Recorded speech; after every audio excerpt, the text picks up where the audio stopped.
আসসালামু আলাইকুম, স্বাগতম তোমাদের সলভ উইথ মিরাজ চ্যানেলে। আজ আমরা শুরু করছি রাইট ফর্ম অফ ভার্বসের একটি সম্পূর্ণ ফ্রি কোর্স, যেখানে তুমি একেবারে বেসিক থেকে শুরু করে এক্সাম লেভেল পর্যন্ত শিখে ফেলবে। তাহলে চলো আজকে ক্লাসটা শুরু করি। প্রথমে আমরা একটি রুলস শিখব। রুলস নাম্বার 1, এখানে লেখা আছে যে যদি কোনো বাক্যে ড্যাশের আগে যদি টু ডু ডিড ডাজ হয় তাহলে ভার্বের প্রেজেন্ট ফর্ম অর্থাৎ ভার্ব ওয়ান হবে। আবারও বলতেছি, যদি কোনো বাক্যে ড্যাশ এর আগে যদি টু ডু ডিড ডাজ হয় তাহলে ভার্বের প্রেজেন্ট ফর্ম অর্থাৎ ভার্ব ওয়ান হবে। বুঝছো ভাইয়া? বুঝছো? এখন আমরা কয়েকটা এক্সাম্পল দেখলেই আর একটু ক্লিয়ার হয়ে যাব।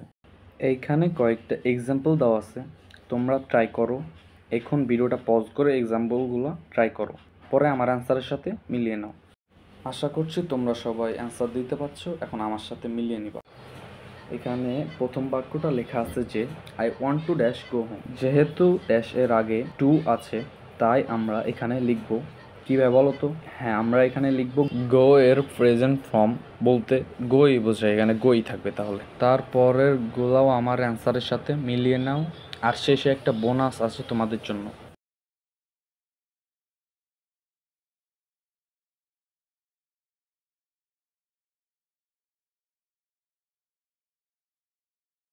এইগুলো হলো অনেক ইম্পর্টেন্ট কয়েকটা রাইট ফর্ম ভার্ব। এই নিয়ম থেকে অনেক অ্যানালাইসিস করার পরে এই ভার্বগুলো লেখা হয়েছে, তাই তোমরা অনেক গুরুত্ব সহকারে এগুলো সলভ করবা।